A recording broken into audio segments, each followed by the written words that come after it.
like the whole goddamn game. You know what I mean? Like that Too many. shit, like they you know. But they say it picks up, more in Cold Steel 2 and shit like that, and 3 and 4 and stuff like that. So, but I'm about to play Trials, not Trials, Trails from Zero, after Chain Echoes. Oh. But you got it on PS4 though, and we're live, by the way. Shout out to the community and to the audience. Welcome to episode 7 of Let's Go Pretendo with your boys Chris Righteous and Toxic and your player partner Styx. Happy New Year to everybody. This episode has absolutely no structure. We made it obligatorily because we haven't been here for the entire holiday, so expect nothing, but you'll hear everything. We are talking right now about Trials of Cold Steel and JRPGs and whatever. Enjoy. So, JRPGs, right? They're like the best genre of game ever created. 2023, as Chris had in a previous space this week, seems like it's going to be a great year for the JRPG. But I do have a question for my panel members here. Because 2022 was a pretty fucking phenomenal year for JRPGs. Do you actually think 2023 has a better lineup coming than 2022 simply for, Final Fantasy being there? Yes. Short answer, yes. But why though? We know that Square Enix already had a fully loaded year in 2022. You got random JRPGs like, Harvestella that came in the mix, and you got your Xenoblade 3s, and you got a Crisis Core even in there, and Persona 5 was ported. Now we're getting 2 other ports of Persona games, which are bolstering our JRPG lineup. We got an Octopath and another Final Fantasy. But wouldn't you say that like the years are about equally yoked, and maybe not as yoked in 2023 because we don't know all that's coming? Well, there was no. Hold on. Give me a second.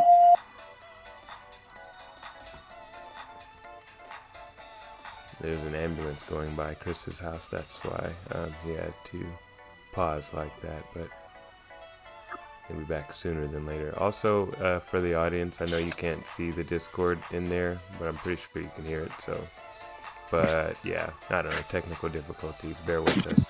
Thoughts and prayers or whatever.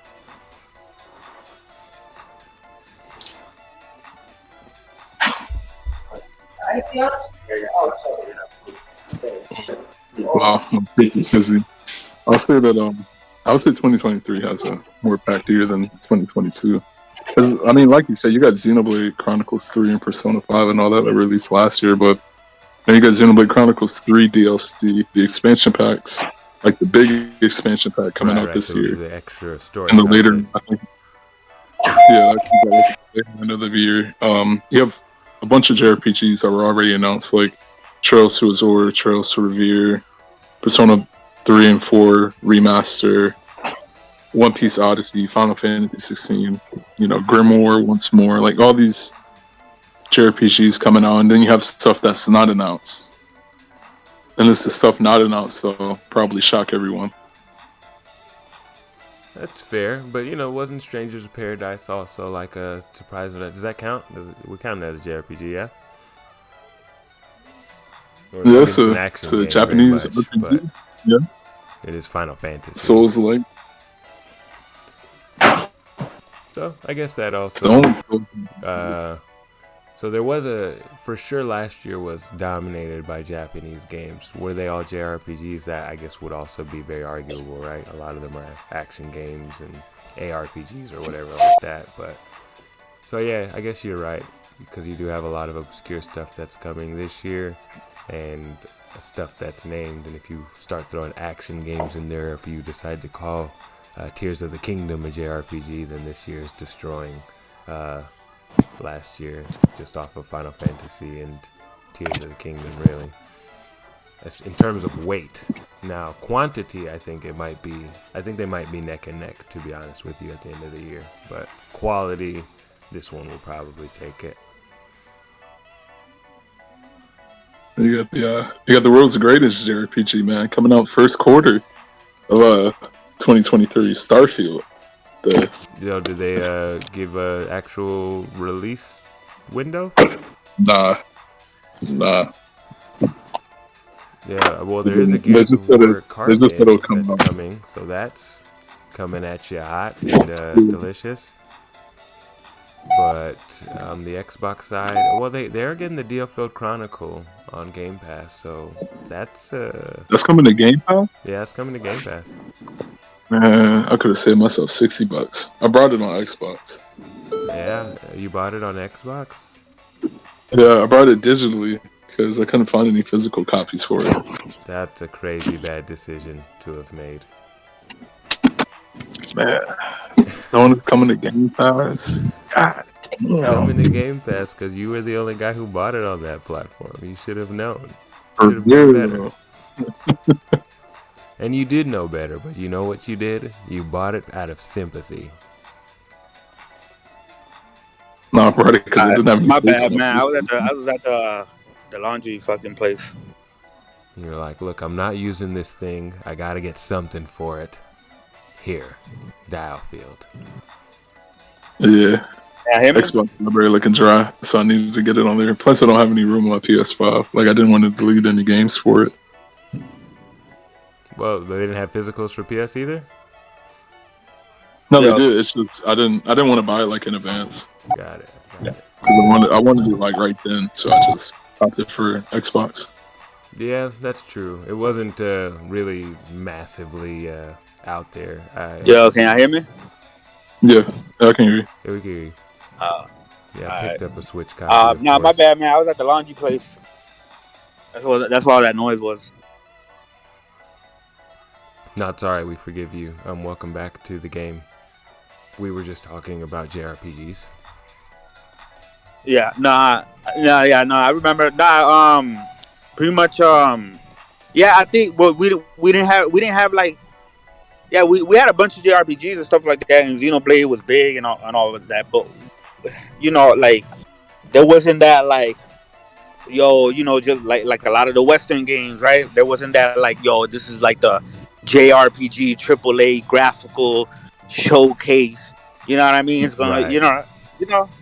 There wasn't that last year. I mean, Xenoblade is cool. Like, I love Xenoblade 3, right? But even there, it's limited by the hardware on the Switch and whatnot. So, my bad. That's fucking seatbelt. I just made it home right now. Sorry for the background noise, but let's go Pretendo, right? That's what you get in this podcast. But yeah, we didn't have that, and it's looking like this year there's gonna be a lot. There's gonna be a lot of things dropping. There's gonna be a quality year overall. So I think we'll see. We'll see when it's all said and done, and if we can compare. I think overall this year is gonna take it, but just because I have high hopes for the games that are coming out. FF16, Grand Blue Fantasy, Relink. Just a whole bunch of Sea of Stars, right? I don't know, like technically Chain Echoes is a 2022 game, and I've been playing it. I made it through Act 1. Well, that's 2022, man. So you can't, you gotta throw that in the old pile. Amazing, bro. That shit is amazing. I ain't gonna lie. Chain Echoes. If you liked all the old school JRPGs, Chrono Trigger, Final Fantasy 6. You know what I mean? Even the other ones, 7, whatever, which ones, right? I think you will definitely enjoy this game a lot. If you like those games, you'll definitely enjoy this game a lot. It does do a lot of callback and homage, but it does a lot of very unique things on its own, and it really stands out on its own. And it's definitely, it's actually been a wonderful surprise. It's been a wonderful treat. This game has been so far. It's been throwing me everywhere, bro. Even emotionally, I'm like, what the fuck is going on? Like, the dialogue is real good. Like, there's a lot of shit that's like just fucking crazy. I'm like, is this for real? Like, I don't want to spoil anything, but I definitely highly recommend Chain Echoes, man. It's good. It's on Switch. I think it's like $24.99 or something like that, brand new. PlayStation, the same thing, and then the Xbox, I think you get it on Game Pass. So Yeah, I've heard nothing but good things about Chained Echoes. It looks great. I honestly have been Google searching just Chained Echoes physical, because I know it's going to happen at some point. So that's kind of what's been keeping me away. I got a big enough backlog, and I am not happy with the digital distribution only of Chained Echoes. But I'm pretty sure it's going to get a physical at some point, so I'm just going to chill until then. if it gets a physical, I'm definitely buying the physical. I'm definitely going to support it again. Absolutely. So yeah, aesthetically, everything, I just know. I know the box art will be something that I cherish, so I'm just holding out. But because it's being so well received and people are buying it, I'm pretty sure it's going to drop a physical, so I'm going to just chill for now. Also, Death's Door is out physically, if any of you guys are interested in that. Most people don't know, but you can just go to Best Buy and buy that game. So if you don't have it and you want it, grab it. Death's Door. yeah, I played Death's Door for the first time last year, right, 2022. And honestly, I thought it was okay. I thought it was cool. I didn't think it was nothing like too crazy. Like, I know some people like really hyped it. To me it was like a cool 7 out of 10. But it was good. So if it's on sale, it was overrated. Check it out. I don't know. Like, what's overrated to me might not be overrated for somebody else. You know what I mean? I just don't view it as highly as other people. Well, yeah, it was a lot of Game of the Year chatter. To me, I always think that that's what I said. Like, for other people, they really they fuck with it heavy. I thought it was cool. Like, and they got like, I beat the game. I beat the whole game. So, but you try and be Zelda like, but you got to be better or do your own thing. So. Yeah. Well, we'll see. I haven't played it yet because I was waiting for that physical and I ordered mine. So I'm gonna see what it does. Obviously, that's a game that is built for the Switch. Despite being on other consoles, I don't know why you buy it there. So I waited for the Switch port, which of course came, and the physical copy is now here. Can't wait, but I can wait, and I will. So enjoyable. So we've been hearing a lot of chatter lately in these Twitter streets, in the real streets, about new hardware. Sony recently had its CES conference, which was a disappointment for many gamers as they didn't talk about very many video games. But what they did manage to do was show off some nice tech. How did you guys feel about what was shown at the Sony CES conference? Would you rate it as a gamer? And are you looking forward to anything that you saw there?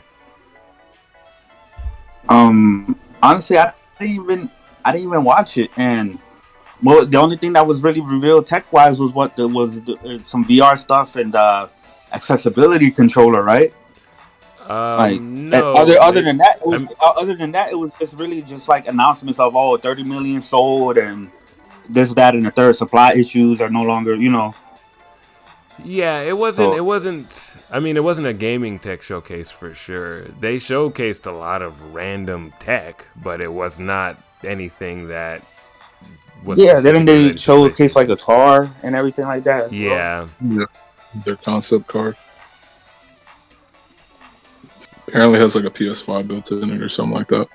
Yeah, she's like, yeah. That's Sony. They're always gonna show some.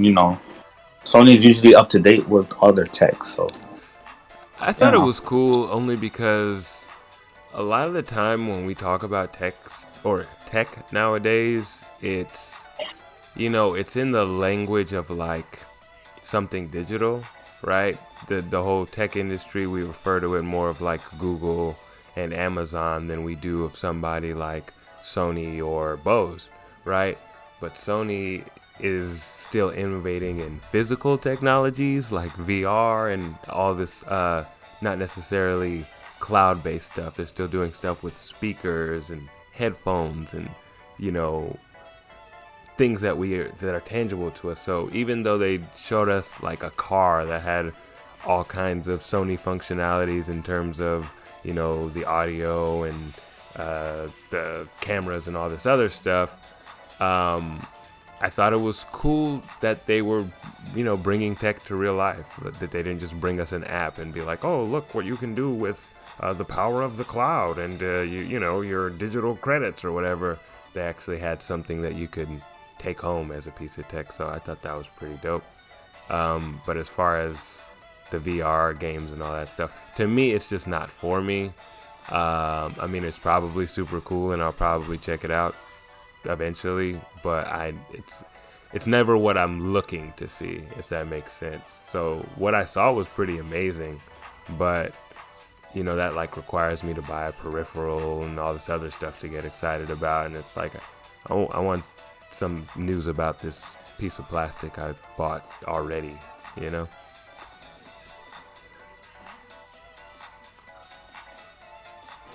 Yeah, sir, but I don't know. They got the VR. They said they got was like 30 games launching for it. I'm not getting a PSVR to it. Not at launch. Maybe later, much later down the road or something like that, at a cheaper price, because I never have VR, so I don't know if I'm gonna like it or not. And I'm not just gonna. That shit's costs even more than the PS5, right? Mm-hmm. Like, and there's really nothing like that's really like, I don't know. I mean, the Resident Evil shit looks cool.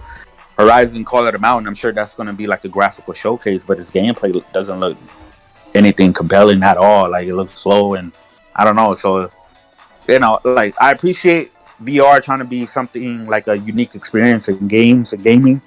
Like, I always appreciate, I was like, okay, you know, and it's something that you know, some people, or at least everybody that I know that plays it say, you know, this shit is actually pretty good. You know, it's like a legit thing, but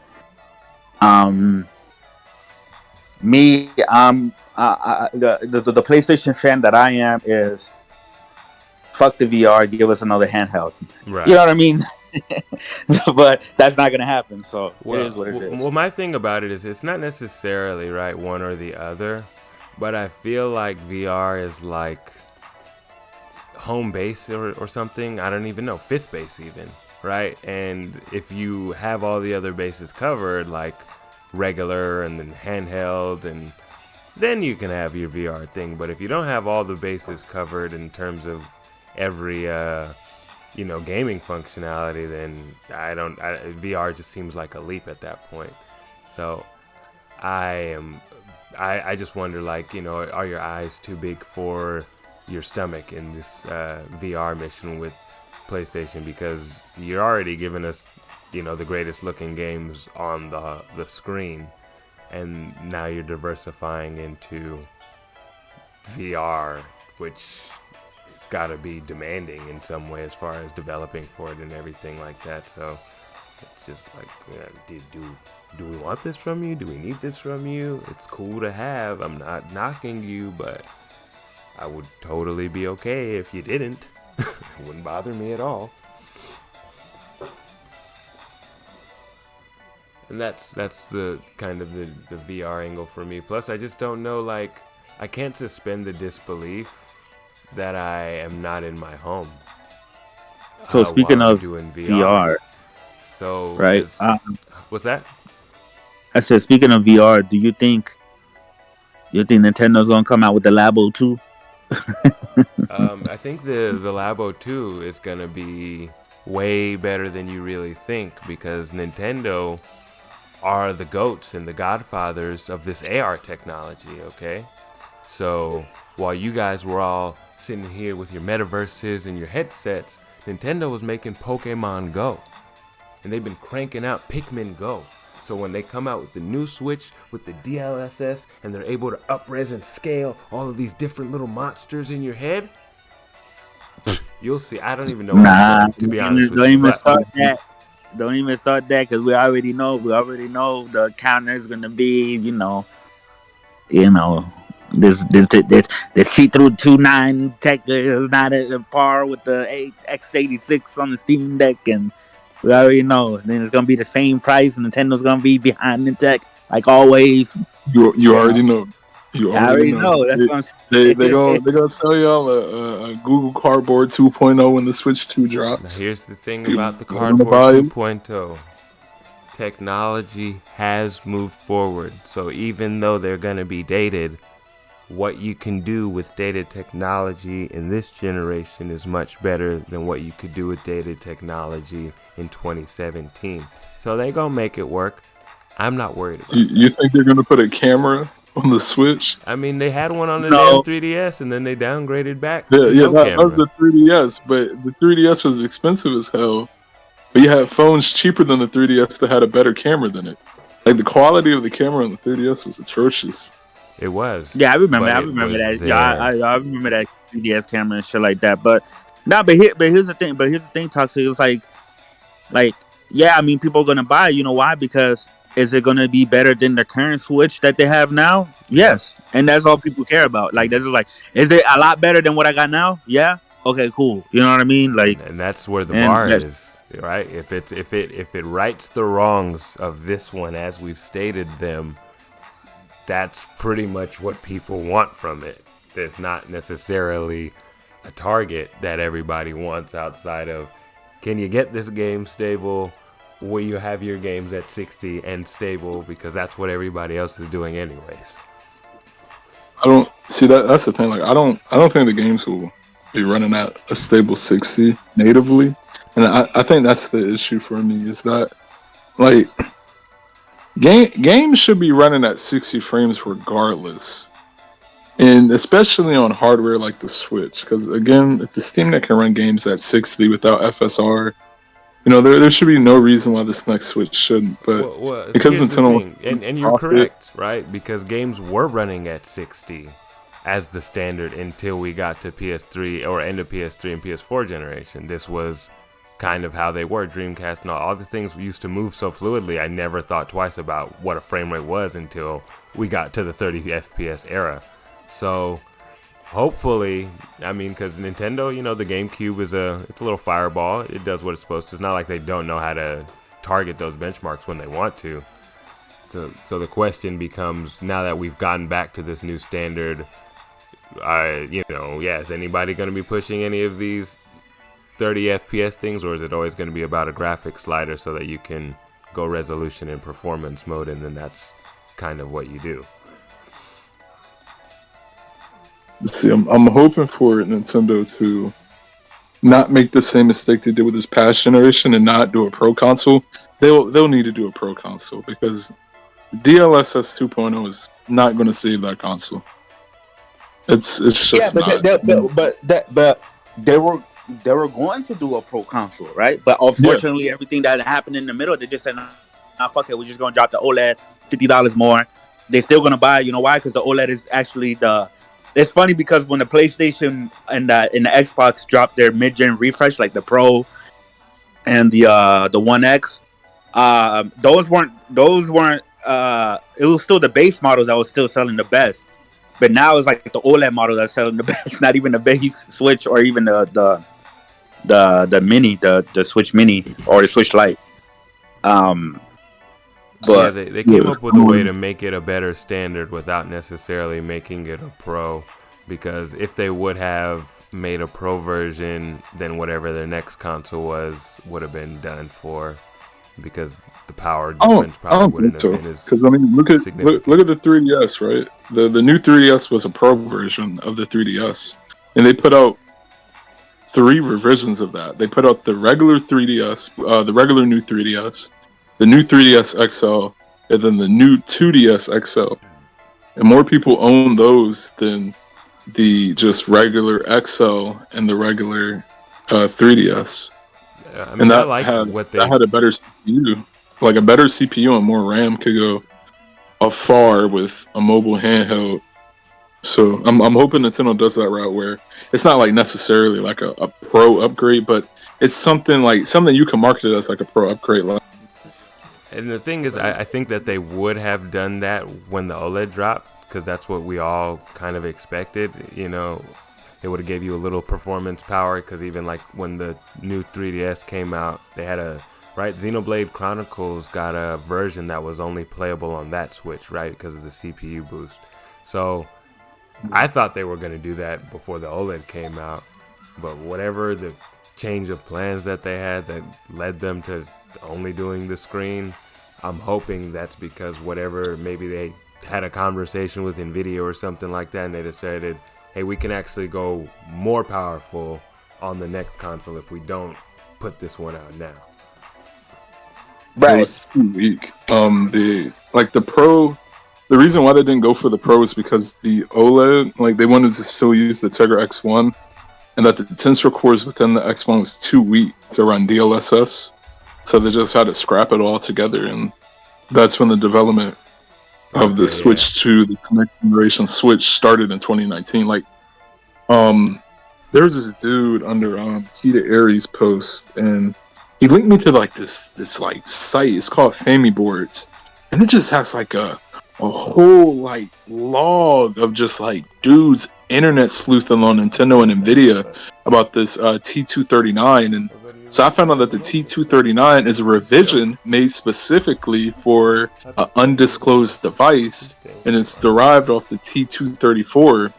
And I'm like, man, all this stuff is like really pointing to it. And you know, they were pointing that, okay, maybe the power could be a PS4, but not a PS4 Pro, but you're not going to hit 60 in most games without DLSS, and that it could use a mid-gen refresh later on if they, you know, really care about performance of their games, because the tech is going to get old quick.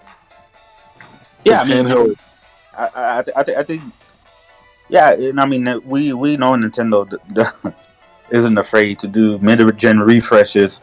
Hell, they did mid-gen fucking expansion packs on the fucking with the N64. I remember that shit. You know what I mean? So, yeah, I mean, they can do that, right? You know, put this shit out. And like I said, it's like for most people, you know what I mean? As long as this shit is like a lot better than what they have now, and all Nintendo has to do is drop fucking Mario Kart 9 as an exclusive, that shit gonna sell. You know what I mean? That shit gonna go crazy. But I mean, we'll see. We'll see. Yeah, I'm just hoping like even besides power, like I want to see like more UI updates, put themes. You know, let us do custom avatars. I don't like the whole buying avatars and stuff. Let me just upload a photo like on PlayStation and Xbox. New revamped Miiverse style online, like. Exactly. Like get rid of friend codes. Bring back the Nintendo IDs. Like everything that Wii U did with like just social aspects and like just UI stuff. Bring that back. Just bring it back. And really like come out of the gate with something like that. Like they bring back the Wii chat, and they bring back they simplify the Mii's. They bring back the virtual consoles. If they could do those three things, I think they would really solidify a lot of their online community and bring a lot of people who are turned off in Nintendo back. Those virtual consoles alone would be. Yeah, I don't think the virtual console will come back though, because like look at it, right?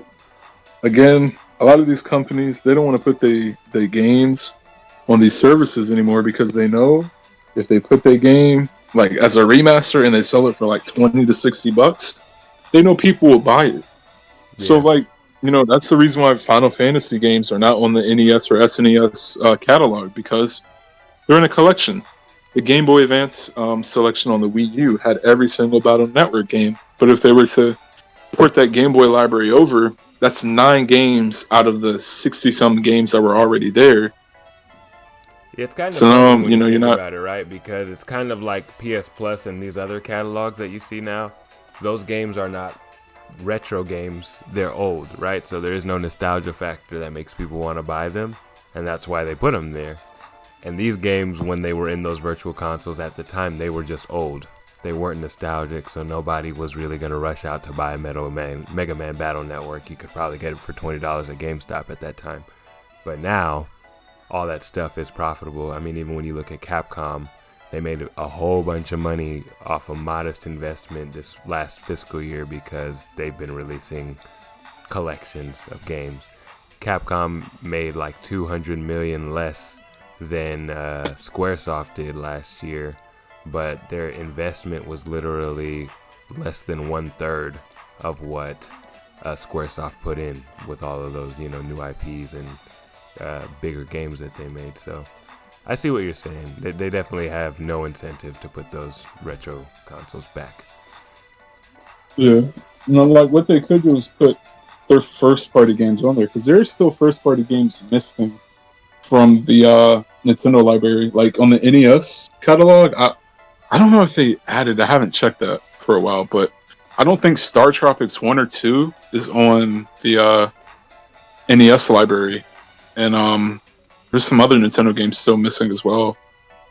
And it's just it's stuff like that. Like you don't have your first-party games that you made on this service, similar to like Sony service, where like you have all these games that you published and created, but they're not there. Like, where's Legend of Dragoon? Where's that at? But we get Pinball Heroes, but we don't get Legend of Dragoon.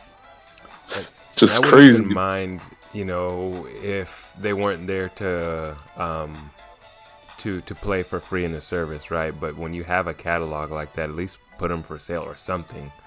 The idea that these games don't exist, you have no plans on remastering them, you have no access to them in the shops. That's the part that really does confuse me about Sony and Nintendo. I mean, Xbox, they'll whore everything that they've ever made at you, so shout out to them for that. But these guys with these deep, nostalgic, powerful catalogs, even Sega, where is the stuff? Where are the games? Yeah, I should be able to find Crazy Taxi in every damn shop right now. Hey, Crazy Taxi 3 and Jet Set Radio Future are Xbox only games, and they're not backwards compatible on Xbox, and they never seen a remaster. Mm-hmm. Guys of Arcadia, exclusive to Dreamcast and GameCube. No remaster. And there's a game that's like, it's super niche within like the JRPG community, but it's called Bodenroder 7. It's like this German title. But it's a JRPG, it's a tactics game, and the art of the game is designed by man, what is his name? He made like a super popular manga, and he made some animes as well. But he did the art for it and all that, and the whole art style, and it's sort of like cyberpunk, steampunkish, and released on the Saturn, and it recently got an English translation, and a lot of people are excited about that because some people say that was the Final Fantasy VII rival. So, but again, that'll never see a localization. Well, it must have felt horribly, right? Yeah, Sega Saturn, and it was only in Japan, so it didn't sell well. Mm-hmm. Same thing. Guardian Heroes, for some reason, got remastered, put on Xbox 360, forgotten about. It's just there. Why? Man, Nintendo, listen. Nintendo dropped the bag for freaking Front Mission and shit like that, right? And obviously Live Alive, which was a success, to be remade. Nintendo needs to drop that bag, and even if they want to publish it, right? But it is a Square Enix game. That Xenogears, bro. You know what I mean? Nintendo needs to drop that bag, bring that bad boy back, remastered and shit. Yeah. Completed. I've been seeing those clips going around. I think you guys shared in the chat, and it still looks so good. I think somebody is obviously playing like a PC version or something like that, but the art style and everything about that game is so remarkably clean. If they touched it up just a little bit and HD 2D, it would be one of the best looking HD 2D games, period. I didn't know we were supposed to get a Xenosaga remaster, but Bandai Namco canned it because they thought people wouldn't buy it. I'm like, man, come on.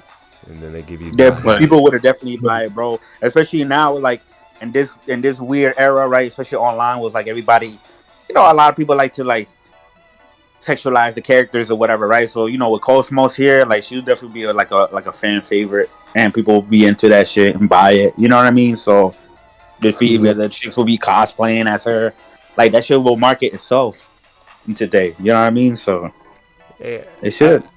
I love Japanese games, right? That's kind of the unifying thing between us in this podcast, because it sure ain't the damn Switch. But I love Japanese games, right? But these Japanese executives, and they obviously greenlight shit that I love, so I'm not shitting on them.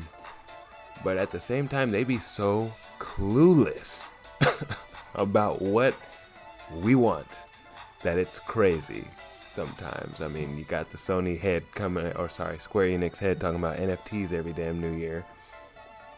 And you can't seem to figure out what the hell to remaster when you're sitting on the greatest IPs of all time. It's insane. The greatest library of characters ever assembled. You guys have no idea what to do with them.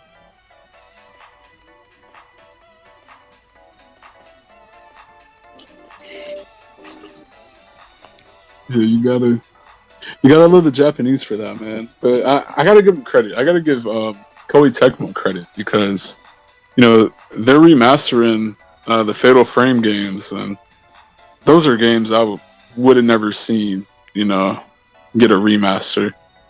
Like, those are the games I wouldn't even expect to see the light of day again, really. Yeah, you gotta love and respect Koei Tecmo because they kind of work year round for everybody and themselves, you know. They got at least a Warriors game dropping. They're doing other games for, you know, big publishers like Sony and Nintendo. And then they'll crank out a Wolong, you know, of their own accord, which is its own style of game that's pretty dope, and it's taken a life of its own. So shout out to the good people at Koei Tecmo. I am a Mosu whore, so I can't knock them.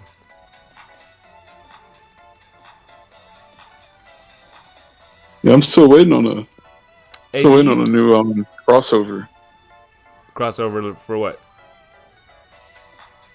from the Warrior series, because they did Gundam, they did Dragon Quest, Persona, they did Zelda, Fire Emblem. I think they should do Final Fantasy, because they did Stranger of Paradise, so they did the Souls-like combat with the Neo developer.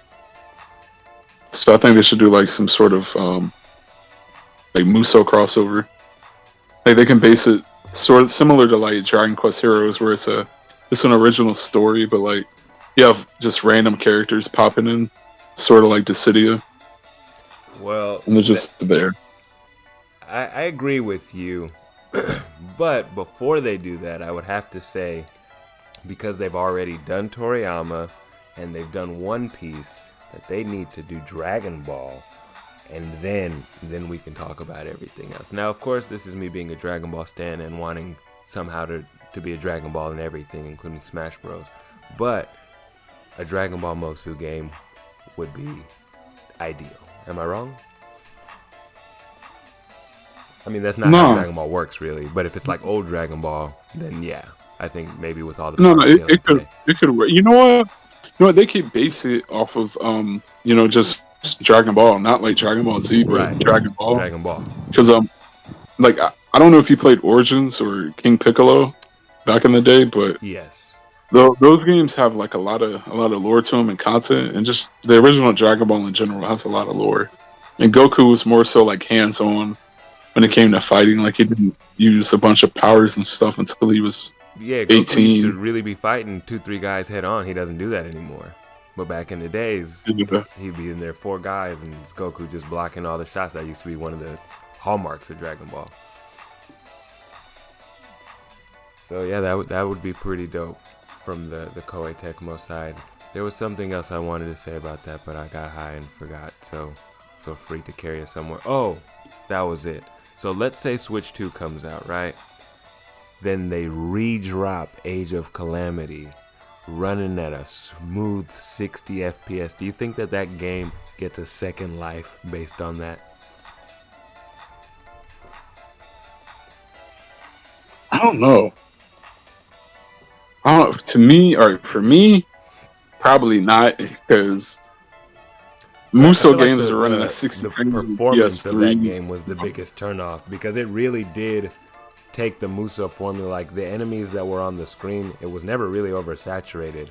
It gave you a lot more of a Breath of the Wild style, you know, enemy spacing. You would have to run into camps and all this other stuff. So it wasn't really like millions of guys on the field like that. But the performance was just dreadful. And this is coming from me. You know, I think they just didn't have time to finish that game or even optimize it.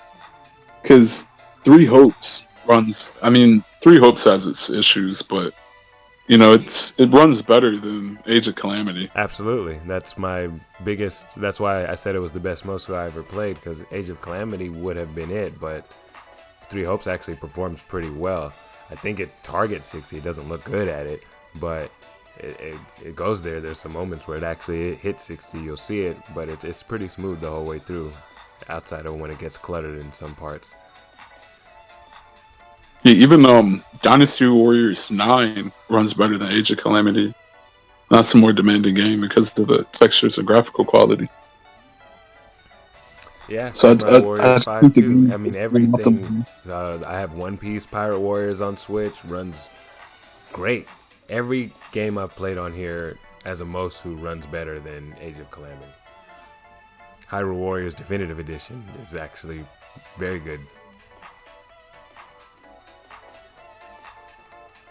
So that's on them. But I do think that if that game was to perform well, like, because even so, I don't know if you actually got to play much of it, but if it performed well, you would see, like, I think that game might really have a chance to be important, because it's a very good Do you think Nintendo will when the Switch 2 launches, will go back and patch these games, or well, that's what I'm thinking, or repackage them? They'll repackage as a remaster. Them. Like no, don't Switch put that 1, negativity right? in that ear, man. Don't do that. don't put that negativity in the air, man. Don't jinx it. Well, I mean, that'll defeat the purpose. I don't trust them to do anything different. Yeah, but that'll just defeat the purpose of DLSS, because they could just put a patch out, and then boom, the game will run better because you have DLSS. I guess it's a good enough selling point if you can just give them that in this generation, right? They might do it differently, but I do think that even if they don't do full remakes, right, that they will do big patches like that as a selling point for a lack of content that they have in the beginning. But yeah, I don't know, because like when does Nintendo ever use, like, I mean, they have before in the past, right? But they usually don't use power as a selling point, or like, or when they do, they don't ever talk about performance, because when Skyward Sword was announced with its remastered and everything like that, right? And that runs at 1080p 60 on the Switch, or dock mode, right? I think it's 720, obviously 720. But they and any of the highlights of that game, they never mentioned 60 FPS. Even though it is running at 60 FPS, they don't mention that shit at all. So it's like, when do they ever mention like performance or anything like that? They never really do. So I don't even know if they're gonna market it, like, even though it's gonna get that benefit because it's DLSS and stuff like that. But are they gonna market that feature? That's what I wouldn't think that they would, and that's why I would assume they would just resell the games with another spine on them. But I could be wrong. But when the Switch launched, you got Breath of the Wild running how it was supposed to, or as close as it was at the launch. Same thing for Bayonetta 2. We just had Bayonetta 3 drop. We're going to have Breath of the Wild out again before then. Bayonetta will have been out for a year. So I could see them putting those games out again on the next Switch, but have them be up-resed and perform better to make up for what they didn't have in the beginning. I don't know that, obviously this is just me taking the last console. If they do that, that's just straight up greed. If they do that, that is straight up corporate greed. Like, there's just no defending it, because then that just, again, like that defeats the purpose of DLSS, and it'll sort of remind me. It'll toxic, but they are Nintendo. I know they're Nintendo, because during the new 3DS era, they said that SNES games only run on the new 3DS, despite SNES games running on the 3DS through emulation. Just like the new 3DS. It was the same reason why they say Game Boy Advance games will never come to 3DS, despite Game Boy Advance games already being on the 3DS if you were an ambassador, and the games ran just fine. and instead they sold 3D Game Boy Advance games on the Wii U instead of the 3DS, despite the 3DS being a higher selling console. More people would have brought those games on the 3DS, but again, like you said, it's Nintendo, so now I wouldn't be surprised if they wait until the Switch 2 releases to re-release Wind Waker and Twilight Princess HD, Right, despite content. Twilight Princess. And that's the only reason I'm framing it that way, because I don't think that they're going to have a bunch of launch games. I don't think that they'll probably have a Mario ready to go, and then they're going to package some games that they know should have run better, and they're going to give them back to you. Like, this is the game that you really wanted to play. Now it actually works the way you wanted it to. And then they'll have that, but that'll just be, to bolster the lineup when they come out, and then they'll probably drop Mario Kart and some random tech demo like ARMS type shit. But this is just me, maybe, you've been saying they've been working on this for years, right? There's a possibility that this time they come with a stacked opening lineup with all the hitters in it, right? But we haven't even seen Star Fox. We haven't seen Pit, so I don't know. I'm not anticipating Star Fox dead, man. Look, the best way for Nintendo to revive Star Fox is just like how they linked up with Ubisoft to cross over the Rabbids. Get BioWare to make a Star Fox game. I feel like Nintendo fans need to get over the fact that, wanting just a Star Fox game where you just shoot shit up flying around, that's just not it. Like, I never liked Assault, I never liked Command, I never liked the original Star Foxes either. I loved Adventures. Because Adventures, when you traveled to planet, you were able to shoot around and, have the classic. Nah, but that 64 was fire, though. Well, here's the thing about Star Fox, and the games were fine, right? But we like Star Fox. We want to play as Star Fox. So that's we want that universe back again, and Toxic is right, like that on rails, shoot 'em up, like that's cool, but like that's like an outdated design that like not a lot of people are gonna gravitate to it. Like, you actually got to make it an adventure game, you know what I mean, where you can get out the suit, all of that stuff.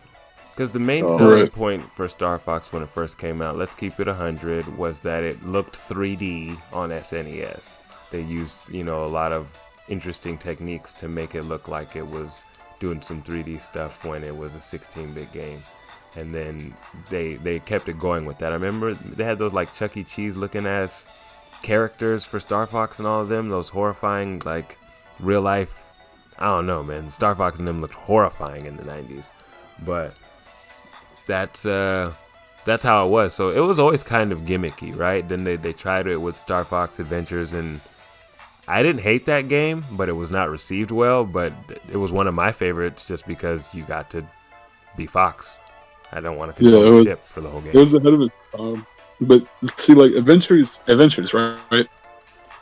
I feel like they need to replicate that, but like put it into like a modern setting, which is why I say, like, get a company like BioWare that is familiar with space games, space exploration, right. All that. Get BioWare to do it. You linked up with Ubisoft out of all companies to partner with the Raving Rabbids. Send the bag to EA, and whenever BioWare finishes Mass Effect 4 and Dragon Age Dreadwolf, create a Star Fox game. Just create it. Pitch it. Do something. Do something with Star Fox, because they're the only studio that comes to mind that could at least do something with it. As Nintendo said, they don't know what to do with it. Same thing with F-Zero. I'm pretty sure the Need for Speed devs can make a really good F-Zero game. Need for Speed Unbound, I got good reception because it's also created by Criterion, because they just absorbed Criterion recently. But they're known for the Burnout games. I don't know if Nintendo will be able to make a deal like that with BioWare, because Nintendo and EA's relationship hasn't really been all too great. It's been a little shaky. You know what I mean? Remember like that shit at the Wii U and shit like that. So I can't blame EA though. Because if you release the console that was Power PC and you want me to release games on it, hell no, I'm not gonna do it. No, I get. That's what I'm saying. It's like that's the thing with Nintendo is like they like um in terms of like Western publishers or whatever, they don't really get that much support from them. You know what I mean? So I don't see Nintendo literally going to Byron and be like, hey, can y'all make like Yeah, they I have don't a see very that shit reluctant happening at all. relationship with the West. Like, those Western devs come to Nintendo because they have to. They know there's money there, and Nintendo accepts it because there's money there. But they don't have, like, great relationships except for with Ubisoft. That seems to be the people that they trust. I mean, they let Yeah, they don't really basically seek them out like Star. that What was that to make game? games for them. Starlink. No, it's not called Starlink. What the hell is that game called? The Battle for Atlas. That game, if you play it on Switch, is basically Yeah, Star it's Fox. called Harlem. You put Yeah. Fox in there, control his little avatar, his voice will come out. The whole thing is Star Fox. They lent him out. Even past that, Ubisoft hasn't really been releasing stuff on the Switch. Last one you had was the Mario Rabbids game. Other than that, like third party wise, didn't really get much. I think Assassin's Creed 3 remaster came out on Switch, but They put like Liberation all didn't the come out. Assassin's Creeds up until Black Flag on Switch. I think Odyssey might Yeah, be there too. I'm not sure. Syndicate's another one there. Odyssey, I think, is a cloud game on Switch. Valhalla's not on there. Yeah, and either of the two new ones are coming there. Myridge and the one that takes place in Japan. That's not coming over. So it's just, I don't know. I feel like Nintendo just needs to step out to more Western companies, and they got to open up a little. They need to stop being. I agree. No, with that. I think being conservative in the gaming industry now, I think it's old. Be more open, because you'd be surprised what can come out of, a crossover. Yeah, you just gotta open your valves up, let some steam in there.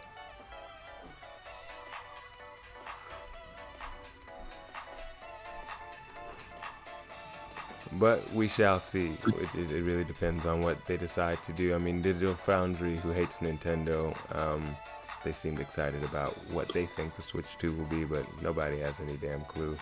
And Nintendo is not even giving us an inch. Do you guys think there'll be a direct in the next few weeks?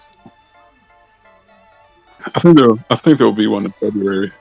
I think February we're gonna get a direct, but I think we'll cover that Kirby remake that's coming out. Probably Front Mission 2 and 3 remake. Front Mission 100%. They're gonna cover that as well. Yeah. They'll probably give a new trailer.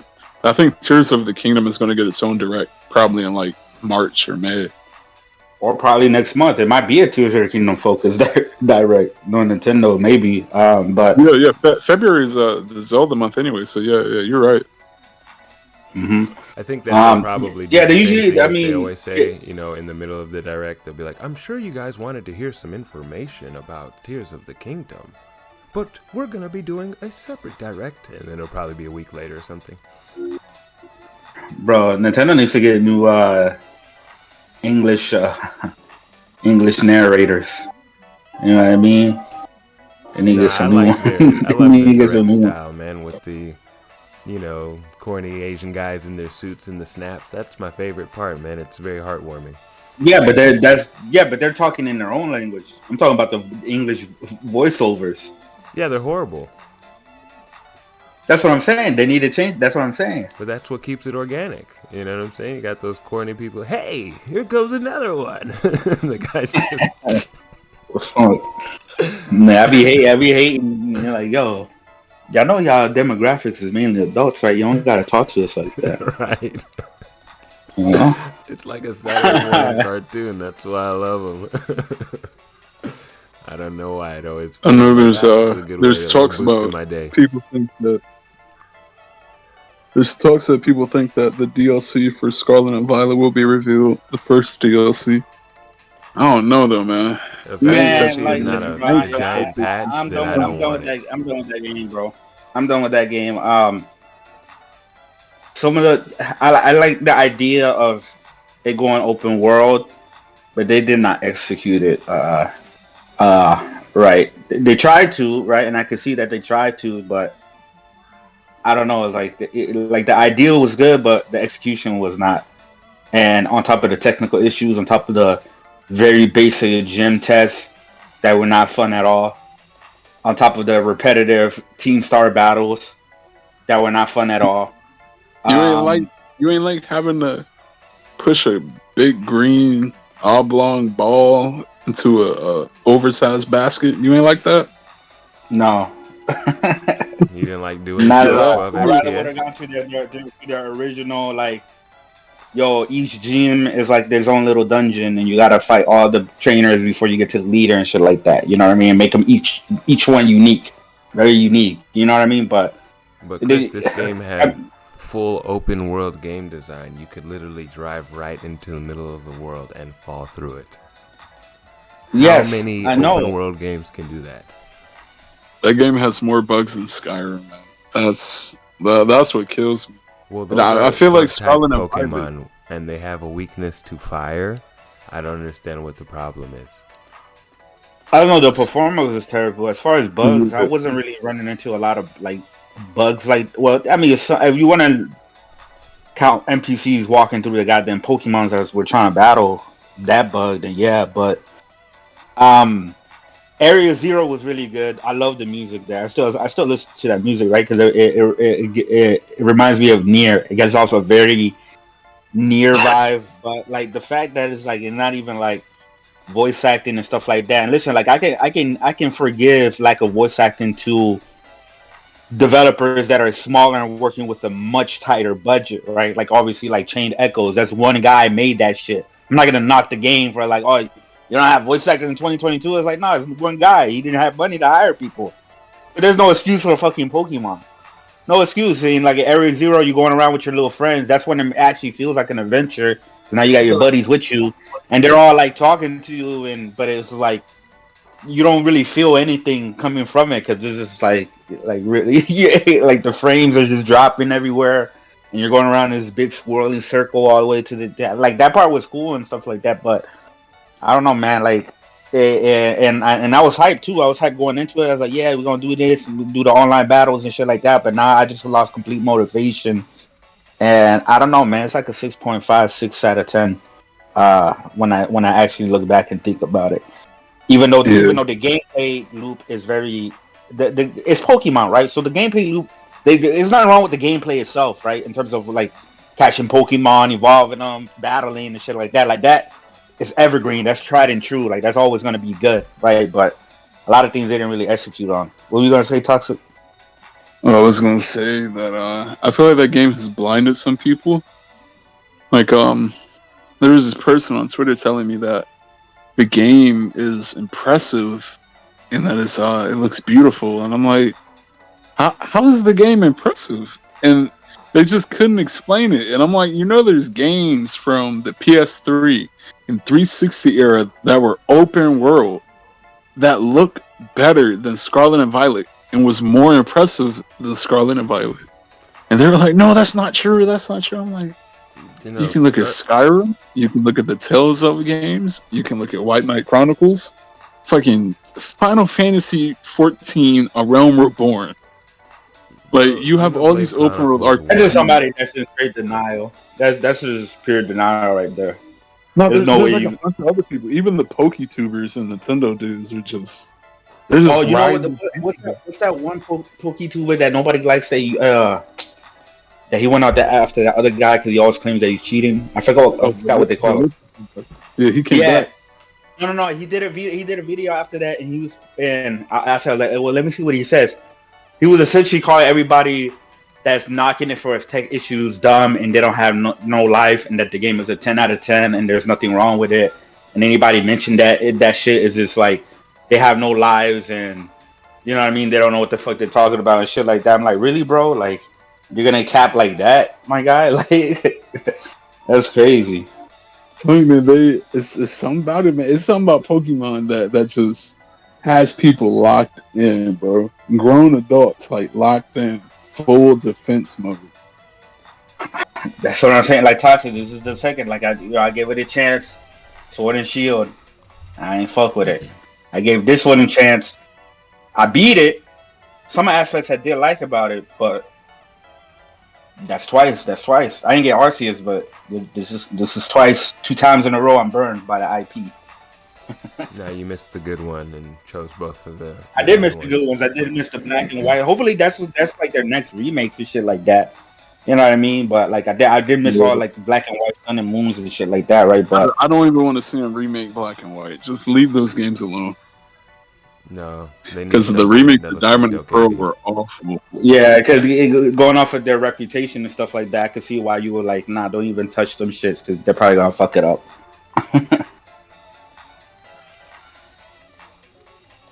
Yeah, they just gotta leave it alone. Well, they need to find something. Yeah, but the IP, there's never gonna be another game like it. Or a clone, like a Pokemon-like clone. I mean, there's there, you got Temtem or whatever, but those games are never gonna really kick off at all. We had Yokai Watch. We had Yokai Watch, but yeah, but they dropped the ball. Level 5 dropped the ball. Look at them, they shutting down. They just shut down their Japan shit now. You know like, why? They got you know what I mean? Like that's what I'm saying. Like the Pokemon IP is way too powerful now. Like there's nothing else that can get even close to it. You know what I mean? It's just way too powerful now. So, shout out. I mean, it can't be stopped. All we can ask them to do is be better. The Megami Tensei games paved the way for Pokemon. They were the first monster catching game. Mm-hmm. Yeah. That and it wasn't one of the Dragon Quest. Dragon Quest, yeah, Dragon Quest monsters. Also had Dragon Quest 5 had the first, or was it 4? I think it's 5.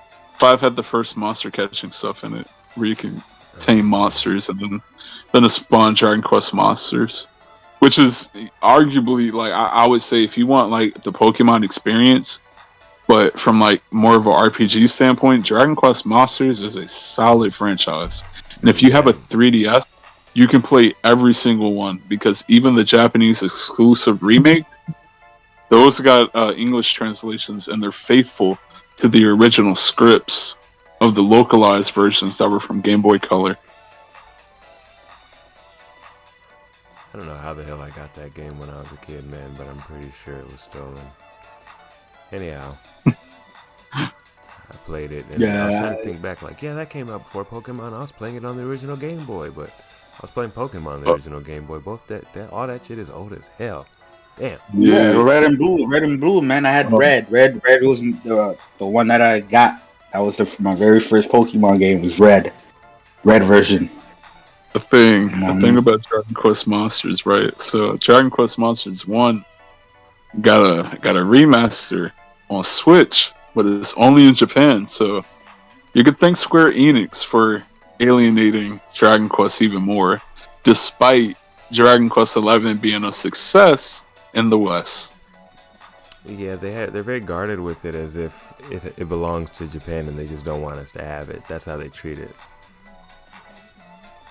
Well, no, I don't think it's that. I think because they think that the West is gonna have no interest in it, so they don't even bother. Right. I think that's what it mainly is. Right, exactly. So they pretend like that's true, but they actually know it's not true. They just don't want to give it to us. I don't know why. No, like, we won't even try it out. Then they give you Dragon Quest Treasures. Who asked for that? I don't know. Where's Dragon Quest 10? Shut up. Okay, well, what about the games we asked for? Dragon Quest 3 Remake? I almost pulled the trigger on Treasures until Toxic told me what the game actually was. So I was like, nah, I'm good. I almost pulled the trigger on it. I did. I mean, it's fun, but you gotta like, lighthearted games. I am interested in the adventures of Dai or D-Dai or whatever it is. Dai. I'm interested in that game looks good, right? And I know what the anime is terrible and all that. Listen, I'm looking at the game and it interests me. That game looks good. Yeah, I mean, like the anime, cool. the anime wasn't too big of a fan of. I think the manga is better because it came out like years before, and they took all this time to finally make an anime adaptation of it. And I think think the first Dragon Quest anime, I feel like they need to do something with that story because this is pretty unique. Because the main character is indigenous, like he's based off indigenous people in America, and they pay homage and they respect it a lot. And it's an anime from like the really early '90s, and it has no premise outside of that anime, similar to how Dai had no premise outside of the manga. Yeah, but if they bring that back, right? Like you said, they respected what you said, like Native American culture. You're gonna have the Twitter activists. You know what I mean? You're gonna have people like Chico being like, nah, you're gonna respect, cultural appropriation. Everybody's gonna be mad at something at this point, man. Look at Hogwarts Legacy. I'm buying Hogwarts. I don't.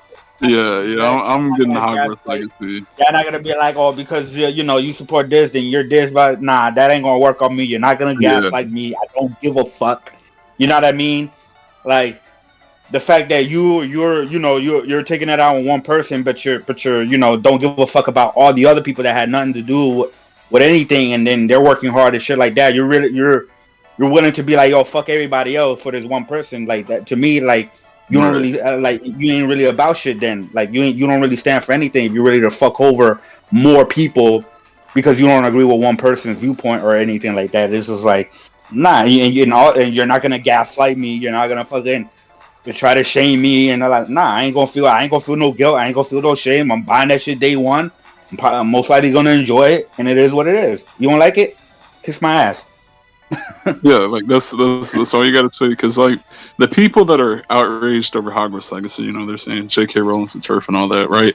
Like J.K. Rowling has no like premise within the game. She didn't help on the game. She gets royalties because it's the Wizarding world. It's Harry Potter. She gets some royalties, but then you gotta look at companies that are just heinous as shit, like Disney. Disney filmed Mulan outside of a Uyghur concentration camp, and the Uyghur people are Muslim, so they were filming Mulan outside of, pretty much a genocide camp where they were killing Muslim people.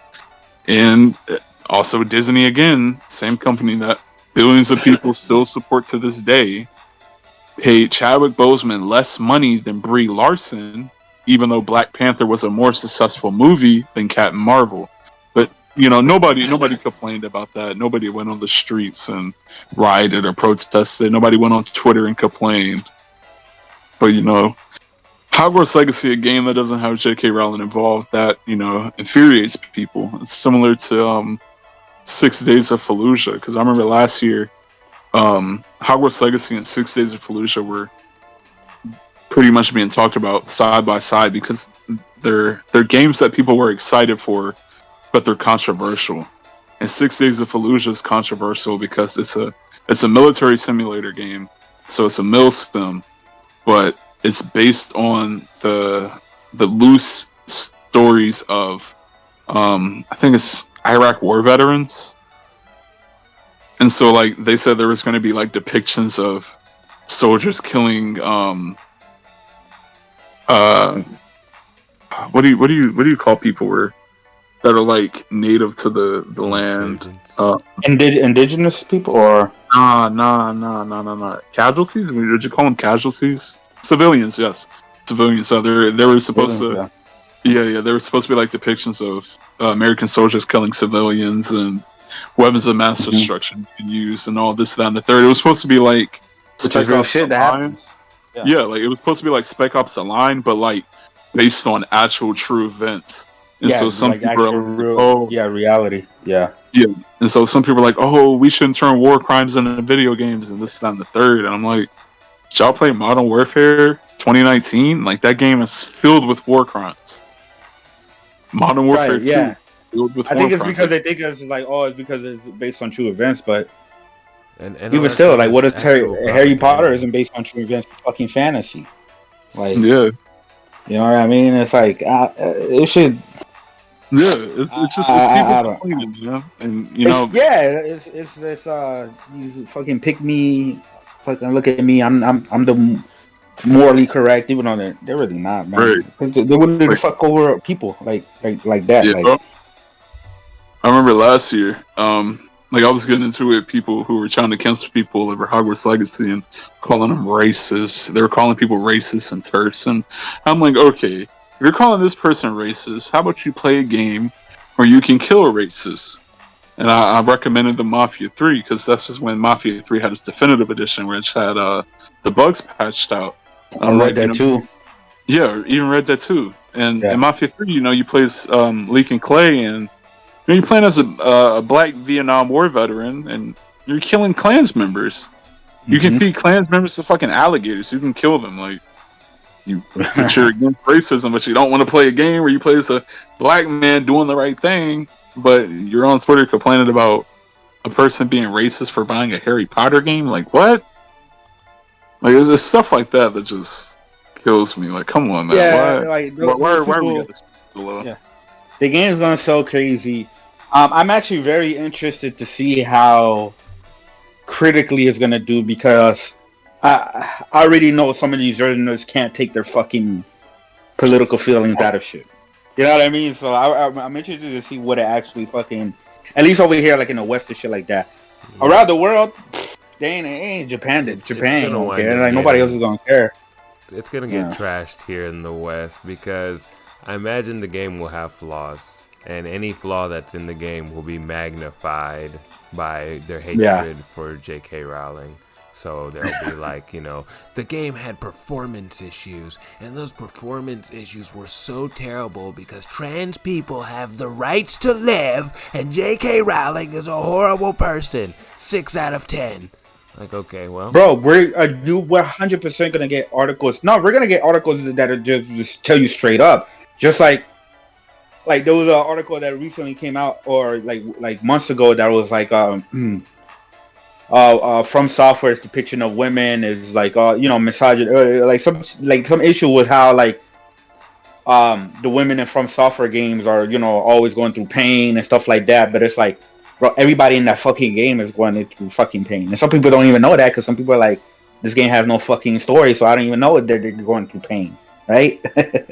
So, but like they just find little issues. They try to make issues out of everything, but it never really goes anywhere. Like they don't do anything. Like this whole shit where it's like, oh, you're gonna do this, and you're gonna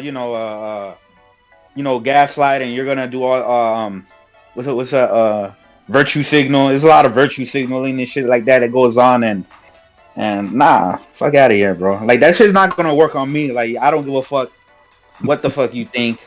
Like you don't know me. Like that shit. Like you can call me whatever. Is that shit, I don't give a fuck. Like what you're trying to portray me as is not really gonna affect anything in my life, because it's not true. So yeah, I think it's people. It's first world fucking fake issues and fake outrage. That's what it is. Yeah, that's the best way to describe it. First world problems. Like, other people have more important shit to worry about. It's not even like there's first world problems that are that are way more important than this shit. So this is what I say. People should have been protesting over foreskin.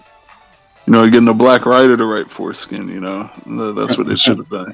Foreskin has some good old colorist issues going on. They got a light skinned woman as a main character. It's a little colorist coming from me. Oh man. 5 out of 10. I personally would have rather seen a dark skinned woman be the main character, just so it can make white people uncomfortable. Well, that's what Redfall is for. Look, ain't nobody gonna be playing Redfall sticks. Not even the Xbox dudes. Hey, they will all log in. Now the completion percentage will be a reflection of the fact that they all logged in. They won't. They didn't even play Deathloop, man. And you had Colt and Juliana. They didn't even play that. I forgot that already came out on there, and they have not spoke a word of that game. But yeah, I was waiting 20 minutes for a multiplayer match, and I just gave up. I'm like, yo, ain't nobody playing on Xbox? What the fuck? Yeah, that's hilarious. Well, gentlemen, I got to wrap kind of early this week because I got my kids here and stuff, and still Christmas vacation. But there you go. See, they're shouting. do you guys have your, give us your outros.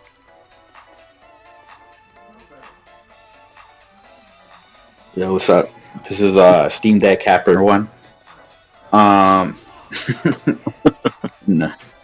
Yeah, man. We back. See y'all in about maybe another month and a half, 2 months. Of Let's Go Nintendo. They're relying on sticks. You know what I mean? You ain't gonna be consistent. You know what I mean? But hopefully, there's a lot of good games coming out this month. A lot of re-releases that are gonna be first-time games for me. Persona 4 and shit like that, right? So, Monster Hunter Rise, and it's looking like already a solid year so far, already in the beginning of the first month in January. So I'm excited about that. But yeah, man, shout out to Toxic, shout out to Sig. These are my guys.